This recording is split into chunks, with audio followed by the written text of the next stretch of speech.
Интересни неща.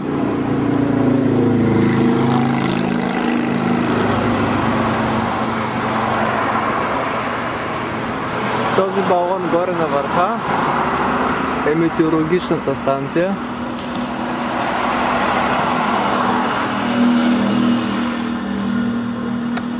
Такава имам и на Витоша.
Давай, давай.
Това е спалнята на Сиси всъщност. С много горе. Гардероби с много красиво за да произвал гардероба. Всичко е невероятно. Размествани са, дори няма гаранция, защото същите мебели са автентични мебели. Някои са разкабрили, някои са разкабрили, направени са. За 100 години много време. Нещата се променят. Но факт е, че в момента е много красиво. Направете снимки и продължаваме в задния фон, отиваме в градината сега.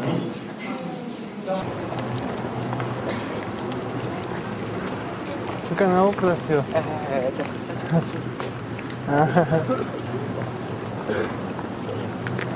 Си едно в Италия.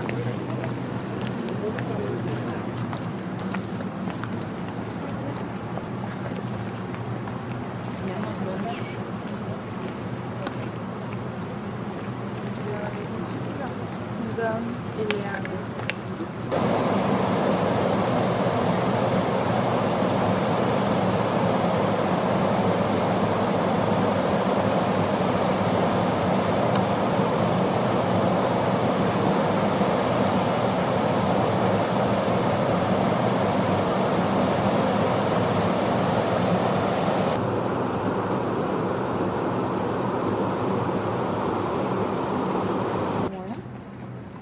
тук трябва да се увеличи, за да се сече.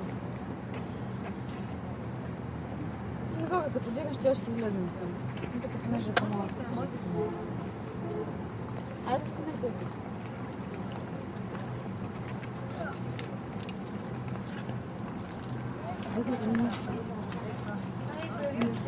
да ви разкажа нещо, после си направите снимки, ще имате време много, един час.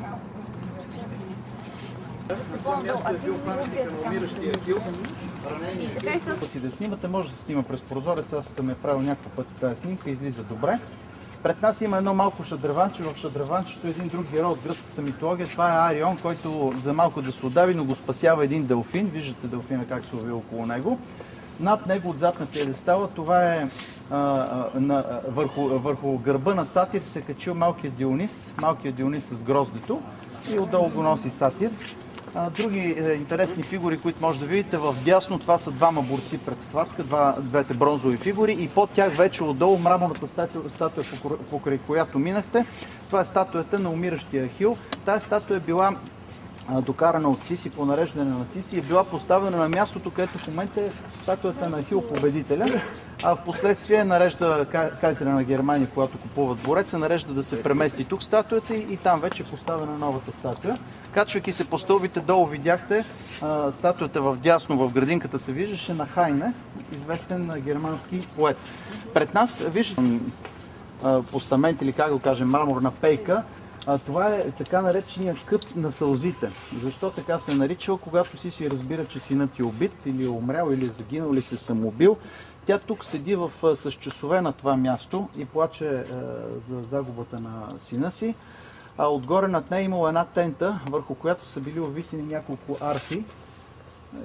И си е стояла тук. Глеждате, снимате, може да влизате, да излизате отдолу, без външната врата да минавате на двореца. Минете ли, не може да влизате. Имате 45 минути по 30, се излиза от тук вляво по стълбите пред нас и се излиза на входа на двореца. Може да се върнете по обратния маршрут, където искате. Свободно време 45 минути, като си отпушите. Огромно падаро.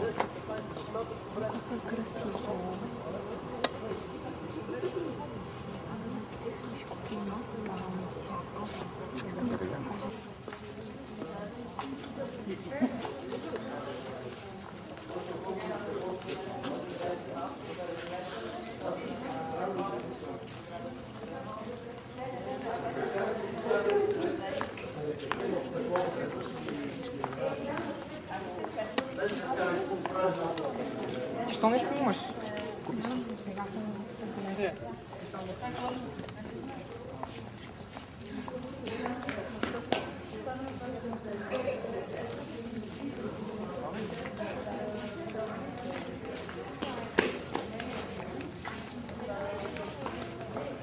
И сега. За 31 спомня да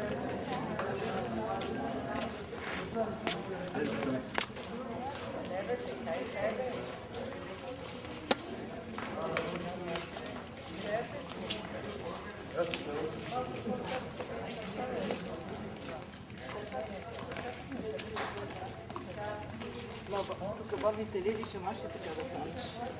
Те са много хубави. Сигурно. Айде снимай ли така. Мами, застани, да хване и палмичката.